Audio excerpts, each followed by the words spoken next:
Trump প্রশাসন ইরানের পরমাণু কর্মসূচিতে বিশাল বিনিয়োগের প্রস্তাব করেছে। পাশাপাশি বিদেশের বিভিন্ন ব্যাংকে ইরানের আটকে রাখা $600 কোটি মুক্তির উদ্যোগ নেওয়া হবে বলেও জানিয়েছে। এই অর্থ ও বিনিয়োগ ইরানের অর্থনীতিতে প্রভাব ফেলে দেশটিকে সমঝোতার পথে নিয়ে আসার লক্ষ্য রয়েছে। এই প্রস্তাবের অংশ হিসেবে ইরানের তেল রপ্তানির উপর নিষেধাজ্ঞা শিথিল করার কথাও বলা হয়েছে। তবে ওয়াশিংটনের তরফ থেকে এখনো নিশ্চিত হওয়া যায়নি ইরান এই প্রস্তাবে সম্মত হবে কিনা। গত কয়েক মাস ধরে ইরান ও যুক্তরাষ্ট্র পরমাণু আলোচনা চালিয়ে যাচ্ছে, যদিও ইসরায়েলের বিমান হামলা ও পরবর্তী ক্ষেপণাস্ত্র হামলার কারণে উত্তেজনা বেড়েছে।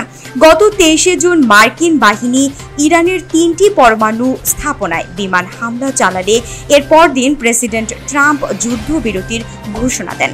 বর্তমানে ওয়াশিংটন ইরানের সাথে শান্তিপূর্ণ সমঝোতার জন্য আরও চেষ্টা চালিয়ে যাচ্ছে।